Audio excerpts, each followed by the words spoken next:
Okay, so we had reinforcements from both sides. Ampudia got a bunch of regulars and conscripts backing things up at Mexico City.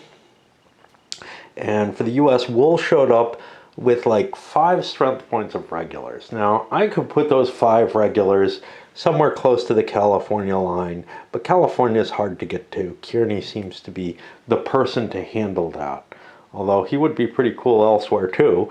But instead, I'm going to put him here in Corpus Christi, where there's already some regulars, and use him in my funneling down to Taylor. Speaking of which, it's time for General Polk, or for President Polk. He's not a general anymore. I think he was. Yeah, I'm trying to remember. I don't remember. Okay. Taylor. Taylor becomes president. Yeah, I'm not sure Polk was a general.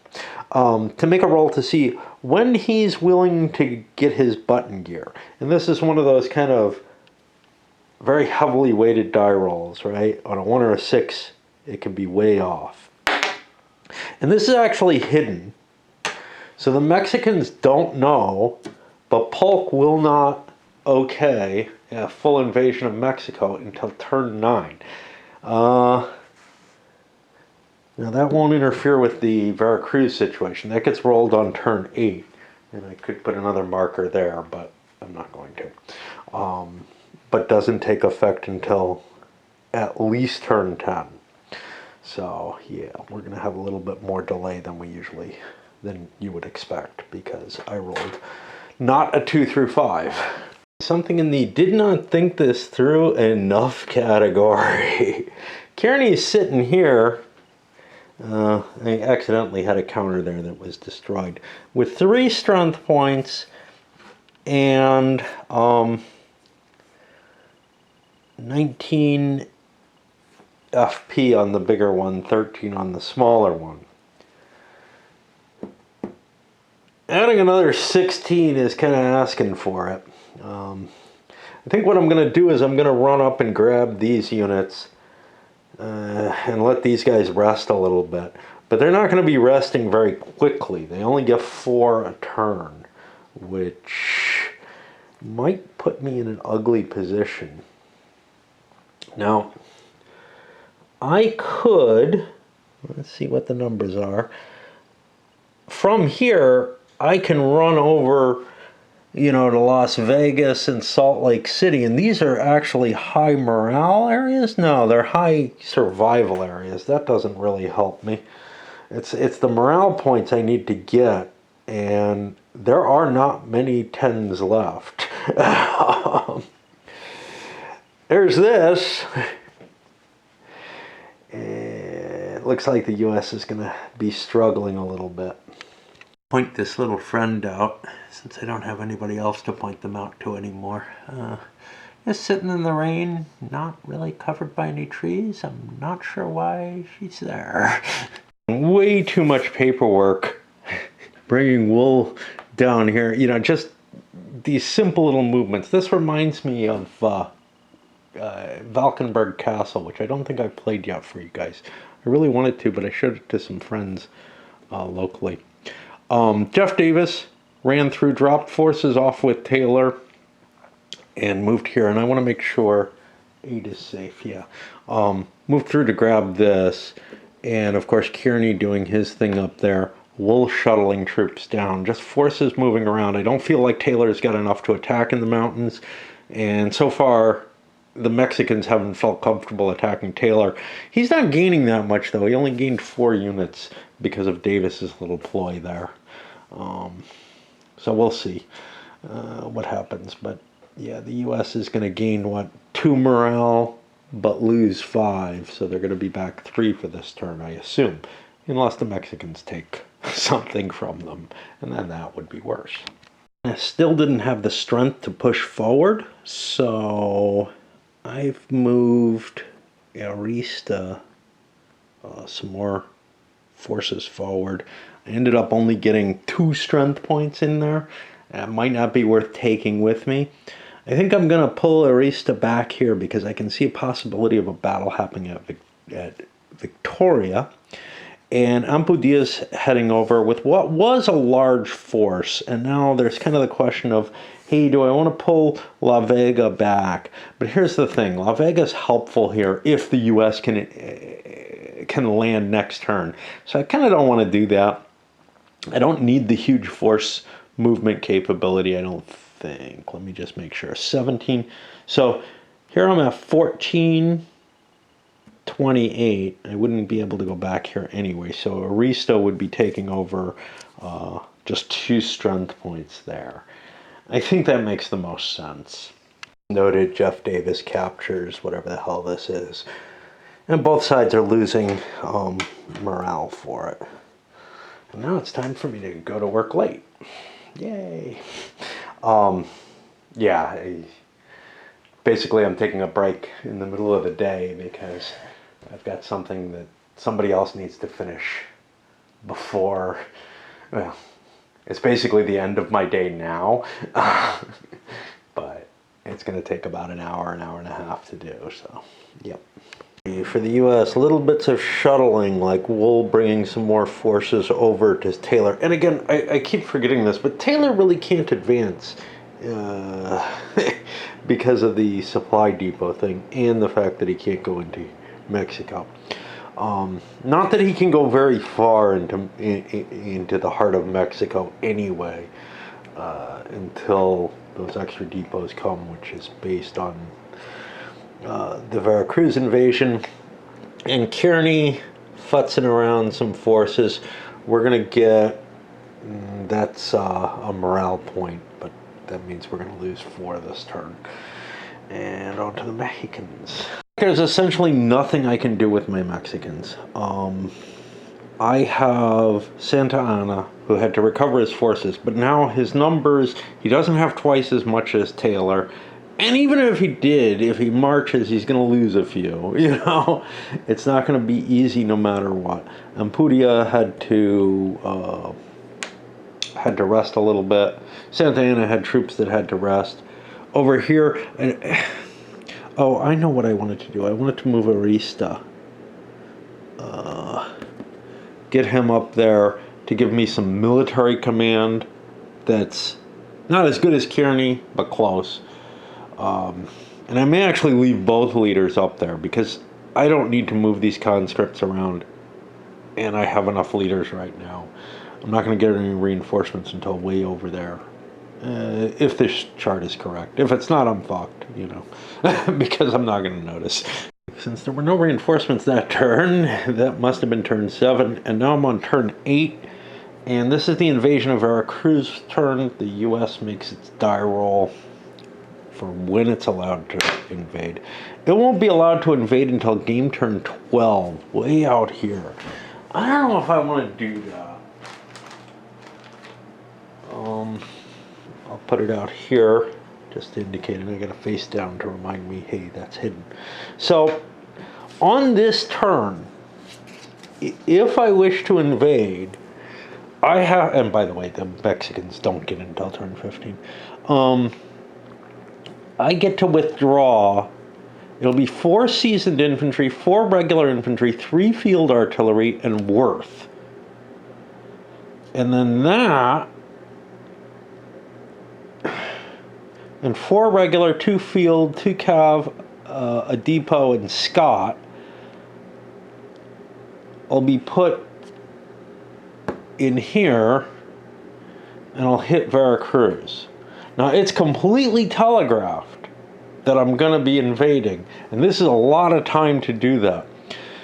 Given all that time, if I don't withdraw, I get to bring the additional forces only in to Texas, but I get to place depots in captured locations, which means I can push forward more.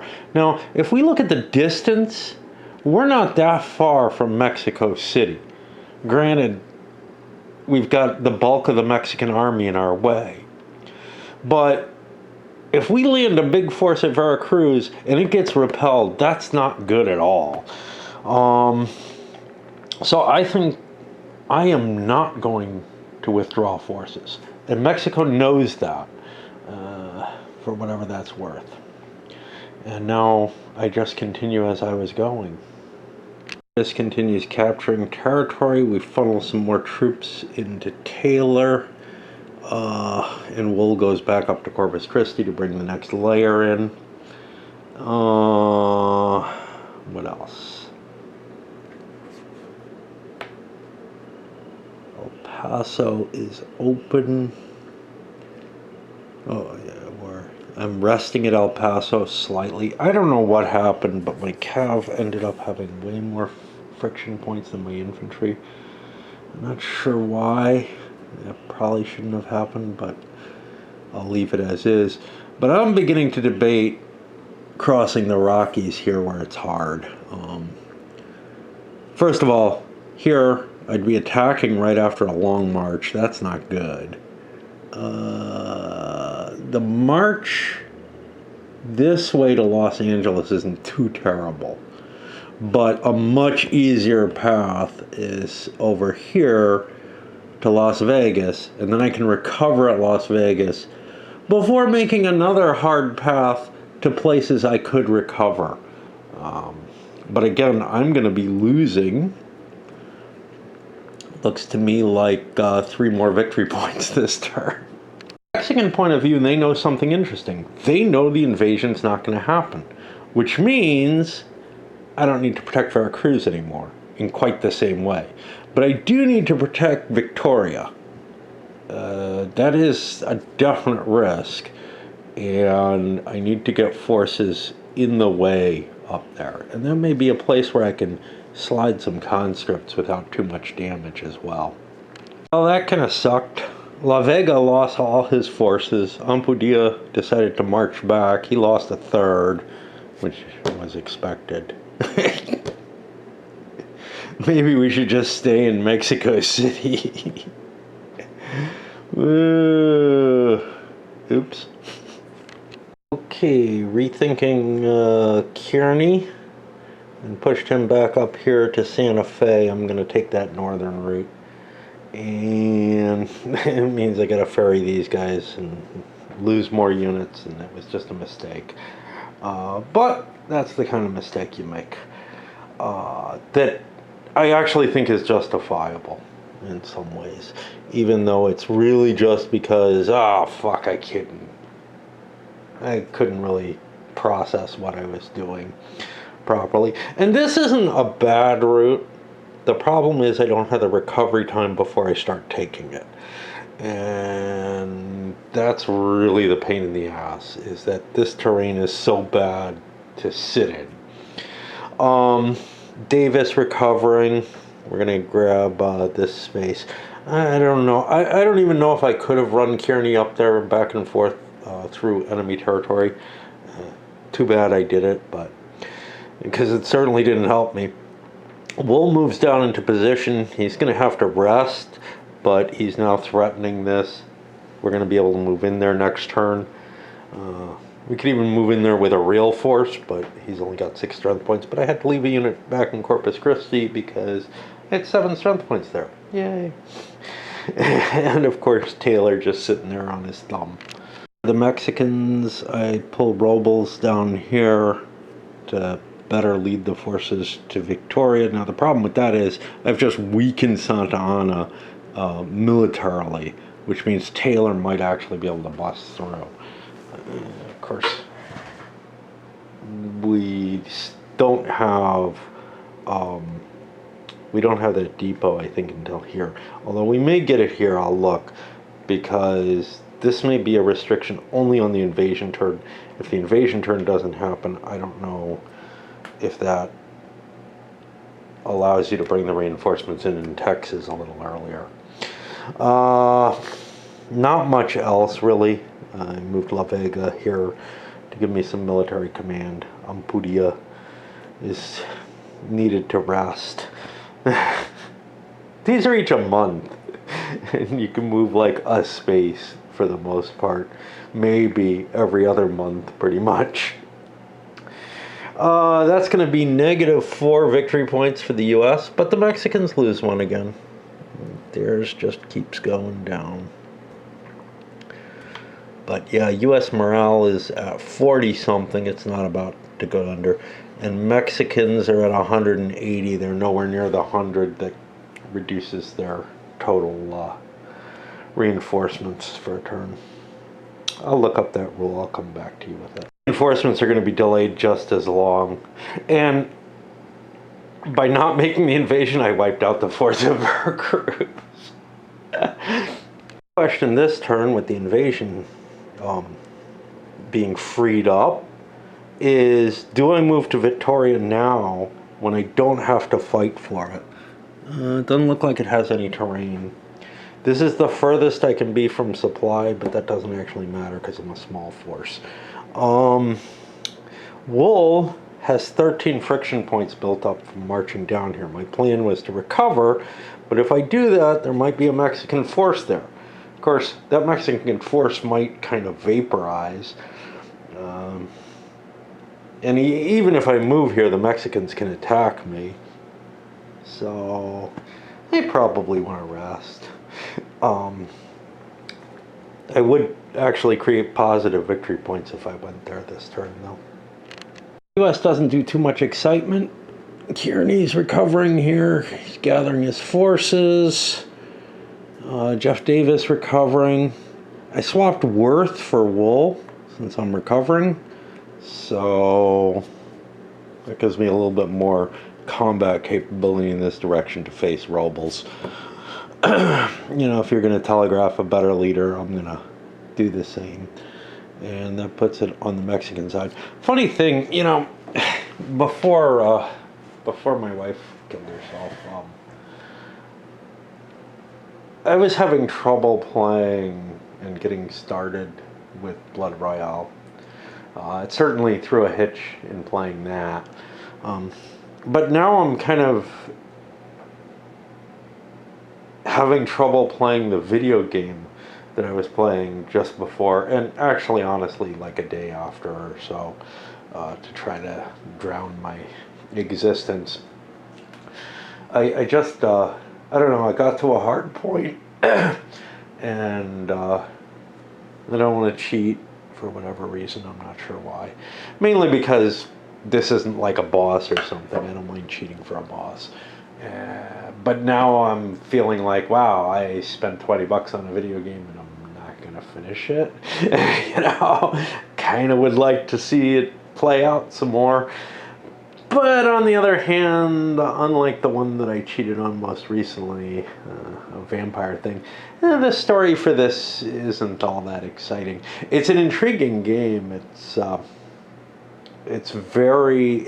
fantasy at all. It's set in medieval Bohemia and is largely believable, you know, which is kind of neat. First-person slasher type thing, the kind that I like, role-playing type. But when I say role-playing game computer-wise, people think like these tactical games like Baldur's Gate and stuff, and it's not. It's an action fighting one. Anyway, let's do the Mexicans. Did something kind of crazy. I swapped Santa Anna and Ampudia. Now, I didn't bring their forces with them. Ampudia, I think, had to move. I don't know. I got a lot of strength points here, a lot of friction points here. So yeah, Ampudia had to move. I'm not moving Robles in. The reason I don't want to do that is he's probably not as good as Worth. He's sitting on the Mexico City force here. He could only bring 6 of these strength points. They're conscripts. They'll probably get their ass kicked. So I'd rather have a much larger force. So I'm going to bring Santa Anna and Robles into there. Now this opens up an opportunity for Taylor to make a move here, but this is something. I think that's mountain. Yeah. Swamp is... They're really hard to read. And that's really about it for the Mexicans. I ought to think about this. See, I can't afford to leave this space. I have to let him telegraph, which means then recovery times and everything get interlocking. But yeah, I think this works for me. And the U.S. gained nothing this turn, so they lose 5 morale. And the Mexicans don't gain or lose anything. We'll move this on. I'm going to leave this here. I'll flip it face up, because that was the last possible turn or whatever, I think. I don't know. Right. Why is there... Oh, this is the earliest the reinforcements that are coming in here can come in. Right. Threw in what's been another emotionally fatiguing day for various reasons. Shopping again, but other things as well. Maybe I'll make a video. I don't know. But anyway, for the U.S., largely shifting things around. Kearney lost a Cav, moving it back up there. Jeff Davis rejoining Taylor. Wool running up here because I don't want to get Worth out of where he is. And can't invade yet, right? Oh no, I could invade. Huh. I think I want to take Victoria and try to push things. Let me take a look. Santa Anna is huge, I'm assuming. He has 8 strength points himself, and Robles is with him with God knows what. That's 17C, which is down here, not on his sheet. Huh. You know, we might be able to take him because he's in such bad shape. I think I'm going to push down here and grab myself, because the morale value of 5 I'll make up for whatever we lose for the turn. And I can be there because the invasion marker's there. It's just this one that's not happened yet. So yeah, things fucked up. Ampudia. Oh shit! I didn't swap them on their boxes. That's what went wrong. Okay, so actually,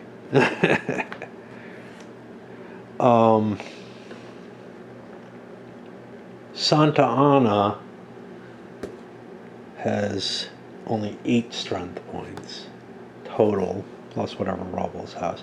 Well, that's what I have there. I just had them in the wrong box. Okay. Ampudia has a fair-sized force here at 28 strength points. But the problem is Taylor is just better. You know, he's got higher quality units. Now, the question that comes to mind is, do I want to make a hit with one or both of these forces? So, I could actually use Robles to move the majority. These... No, this is... Oh, Jesus. I didn't erase these. That's the problem. I've got them written twice. Hold on. Santana's numbers, his friction points are too high. He's not going anywhere. Ampudia is the question. Do I want to shift him up there? And I could actually throw Santa Anna up there. Or Robles or whatever. But then they can't make the move against Worth. He's sitting with 28 strength points. And his numbers are, I don't know, not great. But we're facing 26 strength points with significantly better class. I don't really think I want to face Taylor under that. I would rather face him trying to bust through Monterrey against me after he pays the 12 extra friction points or whatever. So by standing here, I'm doing a pretty good job. So Ampudia is not going to do anything. Santa Anna is probably not going to do anything. And I got to consider that, but I don't think that is either. I actually moved these mixed forces up because there's no way Kearney can make it all the way down to San Diego. And being at Los Angeles, you know, it is at least possible he can shoot there. If he moves to here, then I know I'm further north. Whatever. And Santa Anna rested. He's in good shape. This is a good location. San Luis Potosi. And that means the U.S. breaks even in points, but Mexico loses 5.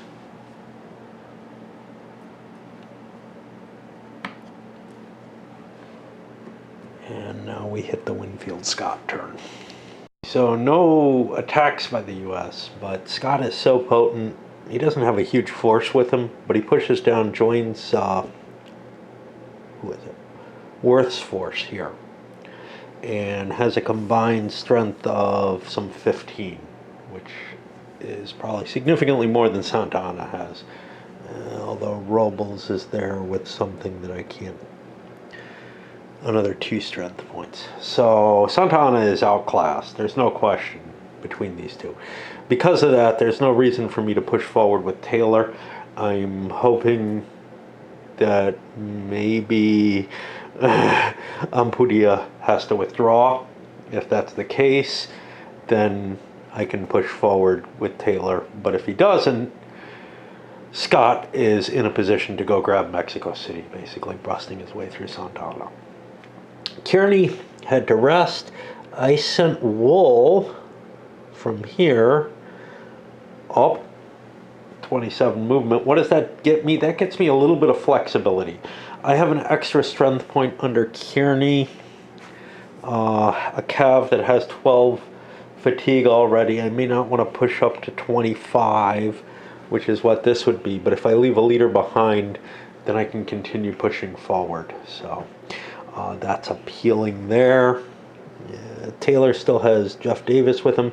Basically, I have 2 leaders in each location, which, you know, is what I want with my major leaders. With my loose leader supporting Kearny. A loose leader is useful. You know, I mean, I could grab something like this, but that's worth no morale points, so screw it. And let's see what the Mexicans do. And I can probably get rid of these counters at this point. Okay, so I pulled back all of the Ampudia to join Santa Anna here. I don't really have a use for more commanders. Come here, I could definitely use someone in Mexico City, but right now I don't think that's too important. The problem is he took a lot of attrition coming down and lost a whole lot of strength points. He lost like, I don't know, 7 of these, 7 of his regulars or whatever, just off of bad die rolling. And okay, Scott can't take this on, but Taylor and Scott combined can, and next turn Taylor can take, you know, a 15-point area. And I could also dispatch people to capture other areas behind the lines. And there's really not much the Mexicans can do about this. In fact, the thing they have to worry about is that Mexico City might fall from behind.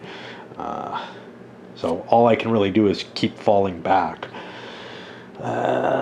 So yeah, that's the end of the turn. Now for this turn, the U.S. gained nothing, so they lose 5 morale for the turn.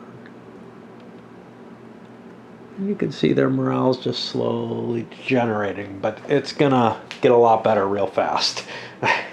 All kinds of weird leader swapping type shit. So Scott and Taylor swapped, but Taylor moved here, dropped his troops off, and then went to take command of Scott's troops. Scott's moved up after that. This gives the larger... Taylor took a lot of attrition moving that 12 spaces. It would have been much better if I had set this up earlier. But I want to get the move on before more Mexican reinforcements come, whatever. And while my troops are split, I'm a little at risk. Santa Anna could go wipe out Taylor, but that leaves an opening to Mexico City. And if Santa Anna wants to split his troops, that's problematic for him as well. So we'll see what happens there. Likewise, Kearny did this move units here, and unfortunately I recorded them as Kearny's. But then I realized, well, if I'm going to do that, I might as well head back, because I've got enough movement to do so. Is that legitimate? That's a good question. In order to get the bonus for movement, Kearny had to move... had to be with them for their entire movement. What that means, I don't know. I don't know if that means he can't leave them after they're done moving. Because a leader has to be with the units during any of their movement into enemy territory. But the way that rule is worded, it's kind of ambiguous, and I'm probably playing fast and loose with it there. It's probably not the intention. But as worded. And the errata for this are fairly small, at least what was available on Web Grognards. Knowing 3W, that's possibly all they put out. They generally pushed a game out in one magazine and then pushed out a significant amount of errata the next magazine with the, well, we really fucked this one up always. This one, it wasn't a very big set of errata, but it leaves big gaping questions like this. Anyway, I'm gonna play it as I played it, and we'll figure out whether or not that's reasonable at some other point. So I guess it's up to the Mexicans to make their decision, and I'm gonna have to try to cover up here because Wool could conceivably make it to San Francisco. He's not going to, he's gonna rest, but I want to be in position to prevent that. Likewise, we got Jeff Davis, took a regular unit, which I probably couldn't really spare from Scott, now Taylor's force, and moved down this way just to grab me some more morale points. Because if I can get the Mexican morale below either 100 or 110, that makes a big difference for that big hunk of reinforcements. I don't think I'm going to be able to get it that low, but if I'm gaining important locations down here like Veracruz and San Francisco, that's a lot of points. That's 40 points. We're getting close, you know. And Santa Anna did not feel like he had enough forces to face Taylor. Taylor's got 14 strength points up there. Wow, really? 12, 16, 17, 18. Wow, these forces are actually similarly sized. But yeah, I had to recover most of my units for Santa Anna, and that meant that I had under 10 strength points to play with, or my pile of conscripts had to go. Well, even with my pile of conscripts, I think I wasn't very much, because I really didn't have much available. These definitely were not. These guys needed a rest, although they could have gone. So yeah, we're looking at 12 strength points with the conscripts.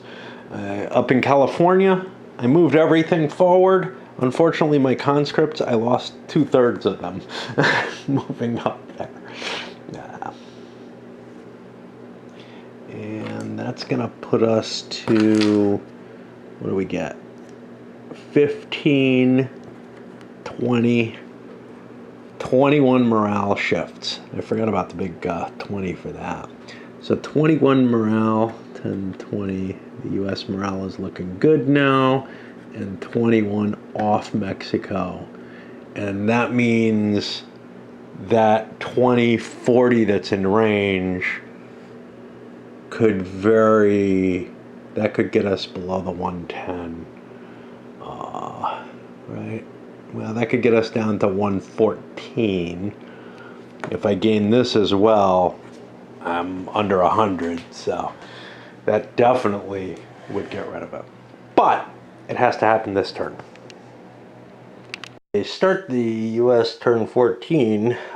Scott and Taylor are recovering. I haven't figured out Kearney and his command up in the California area yet, in the far west.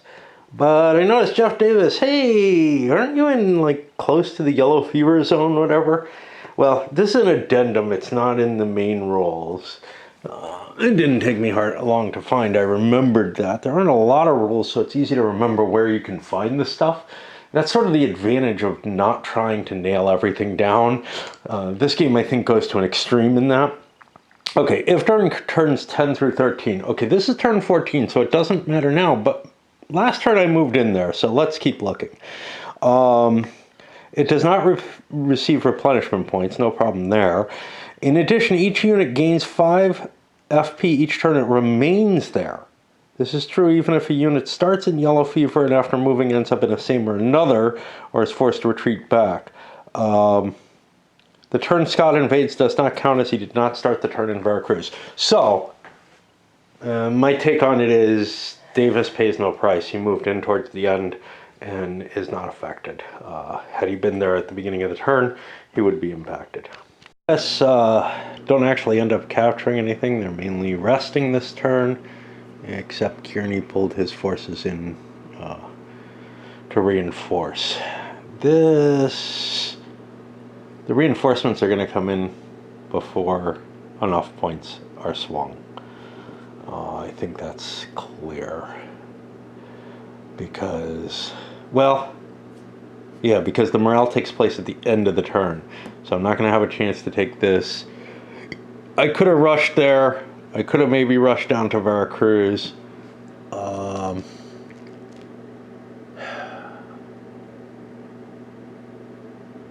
That would get me down to 110, but no lower. So, yeah, no matter what, I'm not gonna. I don't remember. I think it's 100 below 110. That's the issue. So unless I launched the attack here, this wasn't going to happen. I think a bunch of conscripts is something I can deal with compared to attacking too early. So I'm going to pause on. I'm going to hold off on trying to push the morale issue harder. So now the remaining issue is, what does Santa Anna want to do?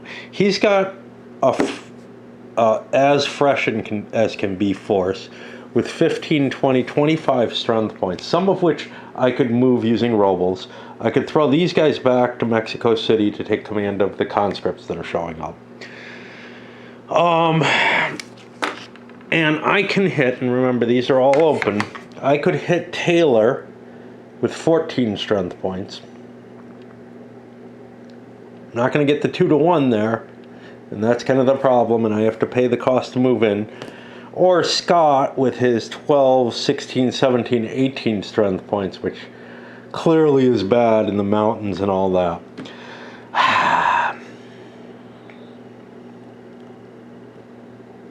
If I attack Taylor, that opens things up and makes Mexico City too risky. I'm going to sit. I'm going to let the U.S. make the attack. I don't know if that's wise or not, but basically, yeah, I just can't move forward. U.S. morale moved down 5. We're fine. I mean, we just can't go below 0. We're in the 50s. Now, at the end of the whole game, if Mexico City doesn't fall, this isn't a good balance, right? I got to take a whole lot more points, but there are a whole lot available to be taken.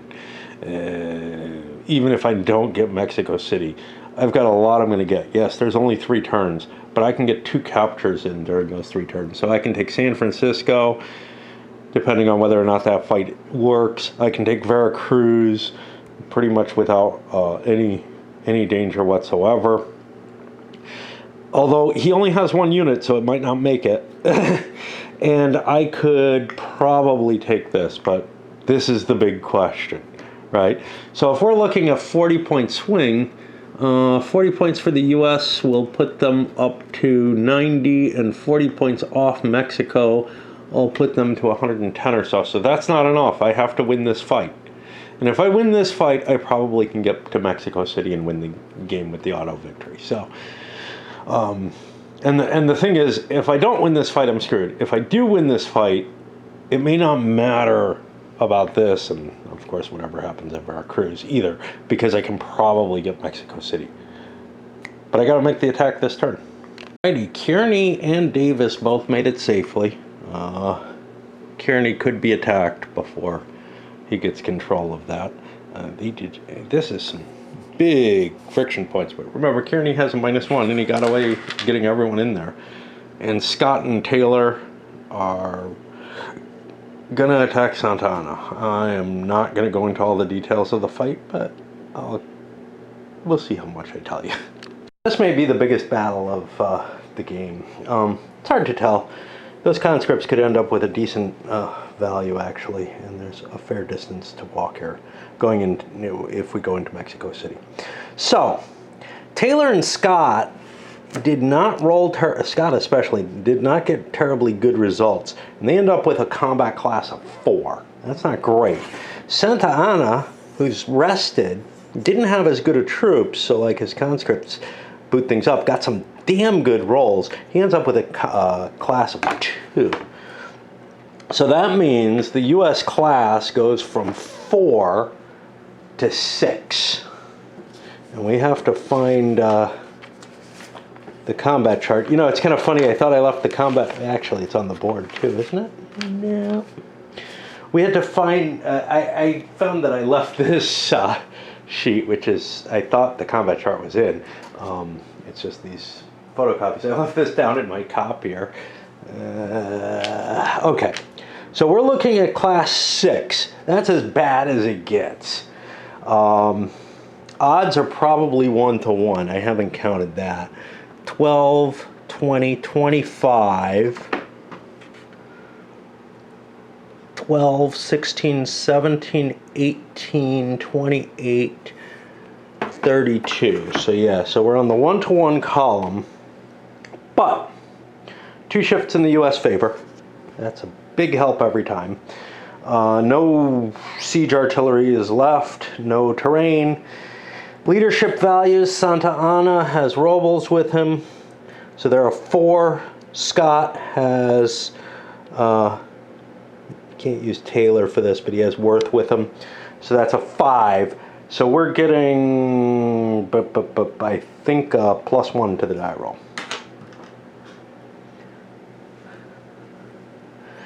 Likely to force a retreat back to Mexico City. Well, guaranteed to force. Just how bad a one. And it's a DR +2. So they're going to take 12 friction points as they're forced back. I'm not sure is not covered in the rules, but I can't find anything about it. Whether or not your organizational ability affects retreats. I'm saying it does, so I have to create sort of a problem, which is splitting up some of Santa Anna's command under Robles so that I get that big -2 on some of these units. So some of the dice are going to have the -2, some of them are not.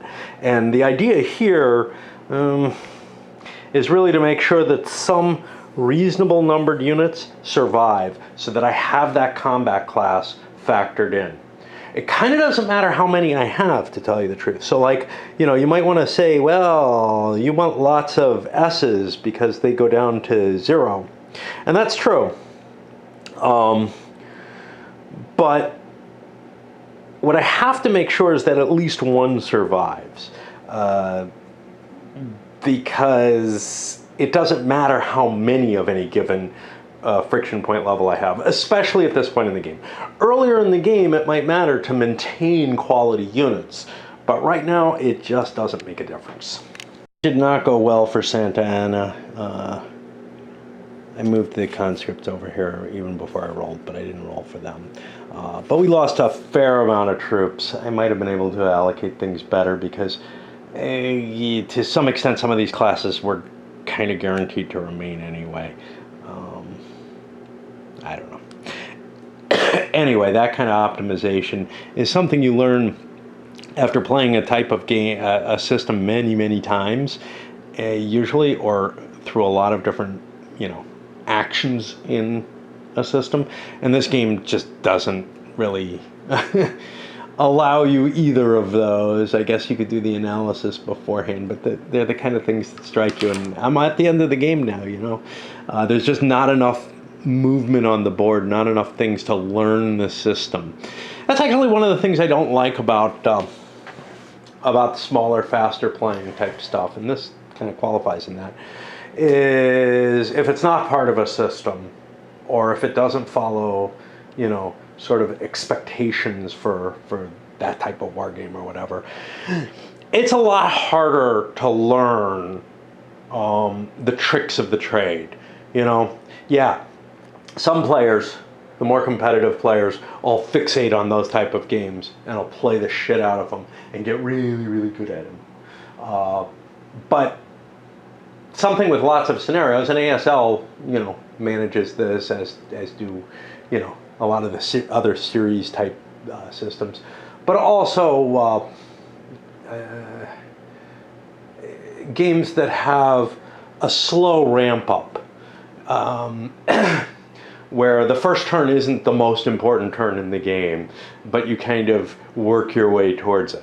Unfortunately, in a lot of cases, that first turn is a major invasion type thing where you got to get everything right, especially for the attacker. You kind of can say, hey, no big deal if, the Allies don't put up the best defense in the invasion of Poland, or Poland, they didn't do too badly, but they were just overwhelmed. But the invasion of France or something like that, that's going to reflect some of the incompetence. Yeah, but if the Germans fuck it up and they're probably the more complicated side, that's going to skew the entire game. It's not like you can kind of learn the system. So something like Terrible Swift Sword was beautiful for me because forces are trickling on the map. And yes, those initial firing opportunities can be kind of important in terms of slowing the enemy down a little bit or whatever. But honestly, they provide a nice little learning scenario as you move into the full battle developing. Just, I don't know, observations that don't really make much difference. All right, so we've taken the space, and now it's up to the Mexicans, and there ain't a lot they can do here. We're just going to recover. But up here, we're going to see if... Cav was the same, so there was no Cav Pursuit bonus. We're going to see if the Mexicans can do something about California there. In question of whether or not you can split a unit that otherwise has the same friction points and type and everything to try to obtain more classes with that unit. That seems like cheating to me, but I don't see an exclusion on that. So it might make sense, for example, I'm not going to do it at all because it just starts creating more of a headache entirely. But it might make sense for me to split this into, ideally 5 different units with 0 friction points, each of which is going to affect the overall class. Again, there's something very wrong with this game. That's what you do to win. But Scott can do the same kind of thing, and it just creates a headache. But here's the thing. If you don't do that, and you do have a limitation on countermix, so, if you want to have forces all over the place, that may indicate that you've got like garrison commanders that you would rather have in your forces. You can do some hand-wavy description as to why it makes sense, but there's something fundamentally disturbing about this to me. And it's really because the classes are based not on the number of strength points that you have. And there's no specific prohibition about splitting units. But how is the calculation decided? The calculation may actually prohibit that. And the way this is worded, I think it actually prohibits that. Different unit types and unit types with different friction point totals must determine their combat class separately. So I think it doesn't matter if you split your forces, which makes me a little happier. I still don't feel comfortable with this whole the combat class design. What have I done? I did Santa Ana, but I haven't gotten over there yet, and I gotta swap batteries. This was a really iffy attack trying to march up here. But when I calculated out the points the US is gonna get, they're gonna get 25, 45, 65 points this turn. 65 points off Mexico would mean we're at 90, 89. 65 points added to the US puts them over 100. And obviously they got a 10-point area. Next turn, Davis has a shot at not taking a penalty at all. That will put the US on a victory no matter what. So I can't let them sit with what they have. Yeah, maybe I could go charging across here and try to snipe a point there. there's not much opportunity down here, really. I have to hold Mexico City. I have to recover, whatever.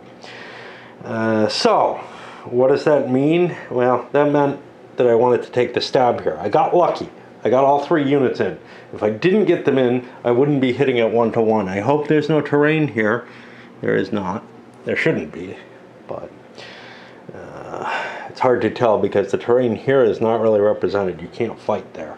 I don't know. I mean, it kind of makes sense you can't fight in the Rockies, but whatever. Anyway, what we ended up with is we're in there, and the California Force has a class of 5.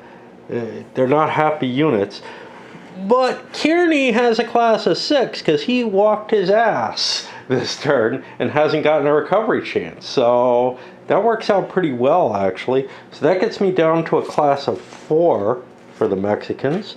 We're at 1-to-1. There's no penalty for attacking the U.S.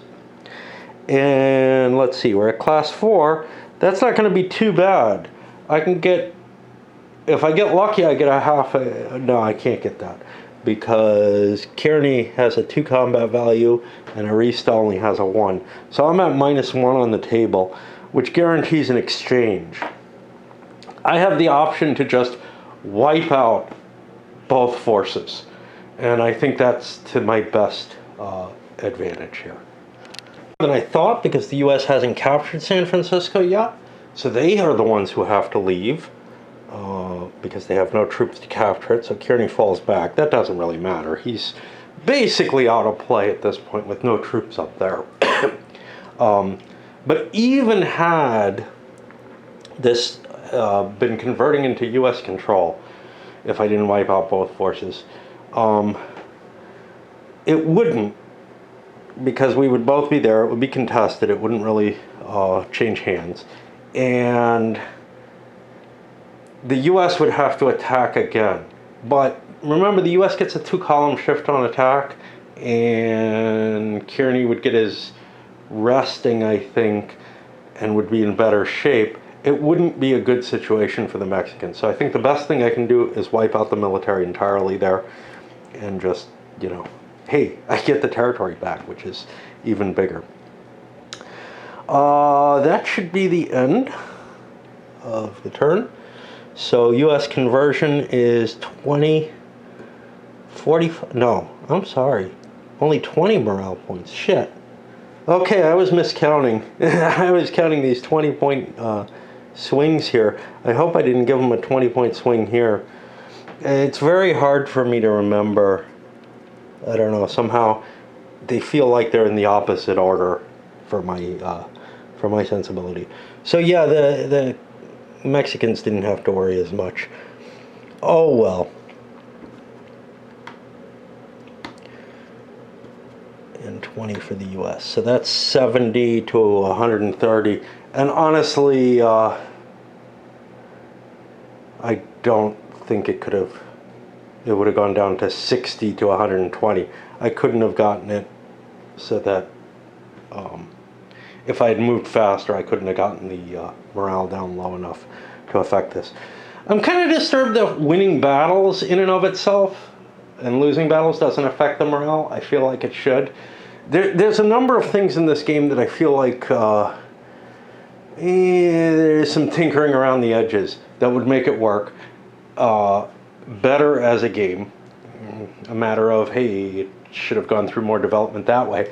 But the biggest thing, and I cannot blame the designers for this directly, but rather the 3W choice of format of what they were going to release, 100 counters. I think something, I think the mechanical pain of this game could be alleviated by other mechanisms for displaying the units. A lot of that pain could be reduced. But this is what was sold, and unfortunately what it means is, hey, this didn't go over well, and innovative system didn't work, interesting, toss it out. I'm not sure it should have been. I think there's some interesting concepts behind this system. I'm going into the review now because it feels like the game's over, but it's not. Mexico City is still in play and is pretty much required, I think. It's kind of come down to a knife edge. My assumption is Winfield Scott can win Mexico City with the forces he has against the forces of Santa Anna. It's not that big a run. So I stayed in place with everything to recover. Now, here's the thing though. This is frozen. Nothing's going to change there. For leaders are heading home, but that doesn't do me anything. Point-wise, the U.S. could grab, let's do this right. This is the morale points. 15, 20. I might be able to get this, but that's a long run. So say 20, and Jeff Davis might be able to make it here. So that's 35 points. The U.S. is doing nothing. So we're going to be dropping down to 66. 35 points with 66 is 101. 35 off the Mexicans is 99. It is possible, without taking Mexico City, that the U.S. could grab enough territories. And if I send enough forces here, that's another 5 points. However, I don't think that 5 points is all that important. The important thing, unless the Mexicans cover this. Now, this is a 20-point walk. That's a long way. But I may have to do it, and I may have to send Robles, and that weakens my Mexico City hold. The U.S. may be in a position where they can guarantee a win on just points, barely, and still have a shot at Mexico City. And then my choice with the Mexicans is, you know, do I prevent that by trying to get a unit here? At least a couple strength points or whatever, so the U.S. can't reasonably defeat it. Or do I just sit in Mexico City and, you know, hope that Jeff Davis here, who's sitting on what should be fine, 5 points, that'll be an 18-point move, rolls a 5 or a 6. That seems a little iffy. So I think I have to try to cover this. Ouch. Robles with 4 strength points of seasoned forces here. That's enough that Jeff Davis can't take it. And now that forces the battle to be Mexico City, I think. I'm not positive. But that does weaken my forces here. Now, an important factor is I kept 1 strength point of seasoned units here. They're going to act as my guard or whatever, and are just as effective as those 4. Like if I had sent 4 conscripts instead, which probably couldn't even make it, or 4 of them wouldn't make it. I might get 1 or 2, but they probably couldn't make it. The effect on my morale in terms of unit class would be exactly the same. So by sending this whole force of good units over here, now I'm going to force the U.S. to maybe a maximum of what, 15, 25, 30-point difference. Now let's take the 5 off the U.S. That puts us to 66. Mexico gained nothing. So what did I say? 30 points. That puts them to 96, and that puts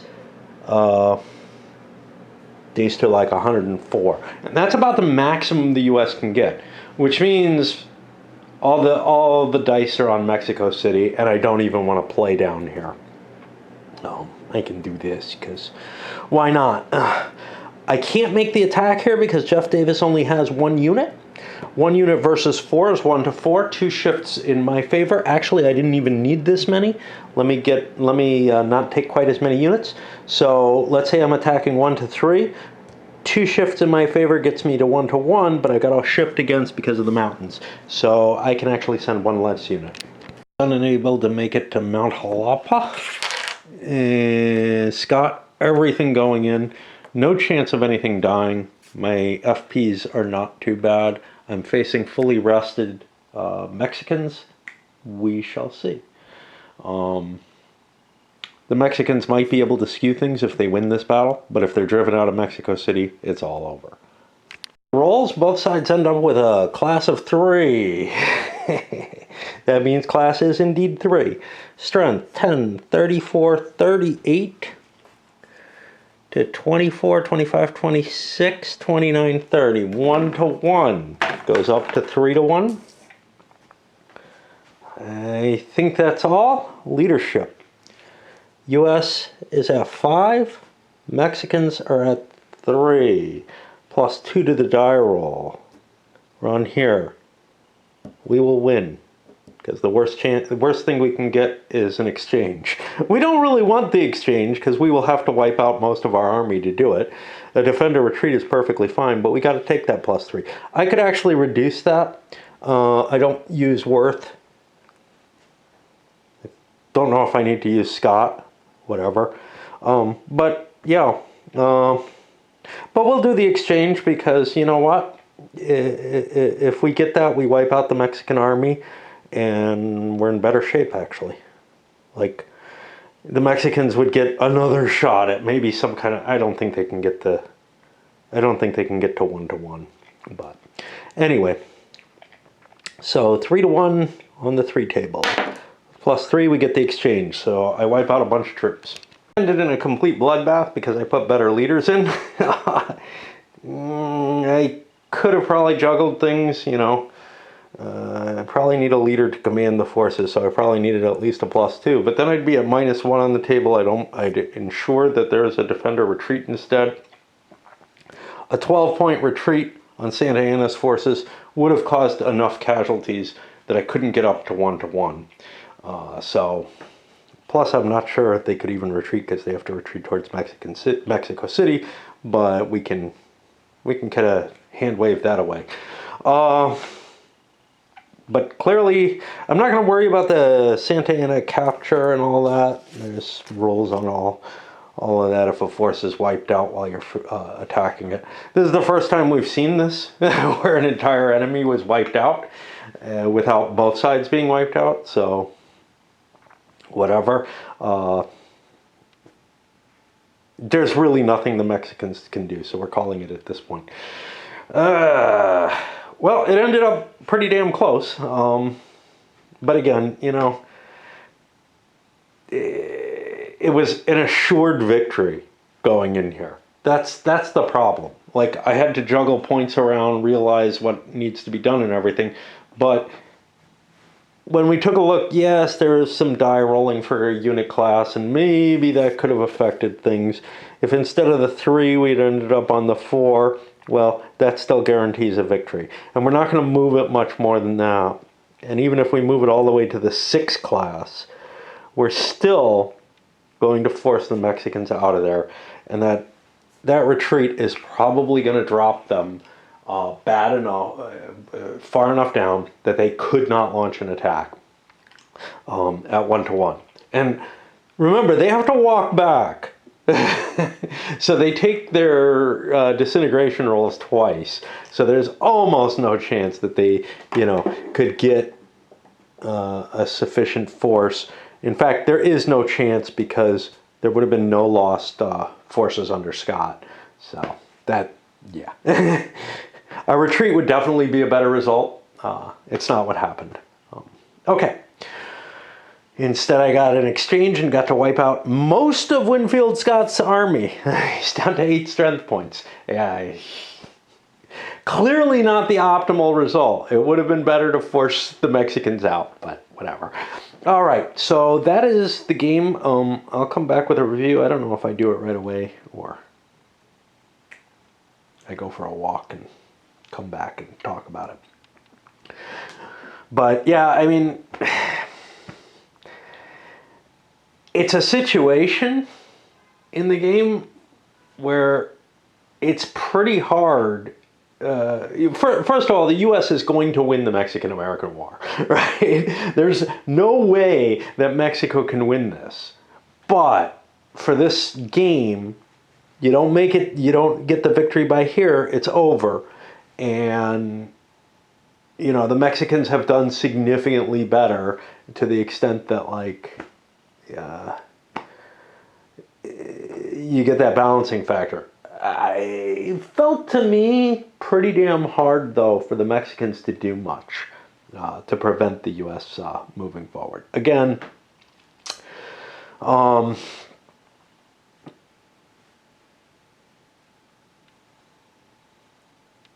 don't know if I missed some opportunity that would have been valuable or whatever, but it felt pretty inexorable to me. The U.S. could certainly have made mistakes that they didn't make. They could have pushed their troops a little hard or whatever, but it turns out you don't need to, you know. But maybe there was something where the Mexicans could have disrupted the U.S. Situation enough that, you know, some units would have had to be slowed down by a turn or something, because it did come really close in terms of turns. And you wouldn't be completely slowed down. You could launch the attack, but if you don't have your forces rested as much as possible, you might end up in a worse situation. Notably, you might end up with a worse class, but you also might end up taking disintegration results due to the march, because you got your number up too high. That actually lowers the column that you're on, because it's the column that you're on that matters. But if you launch an attack, it goes through as long as you can reach the 1-to-1 odds, no matter how lousy that attack may end up being. You may end up, you know, down here where it's going to be much worse than not having an attack. But yeah. Alrighty, up it goes.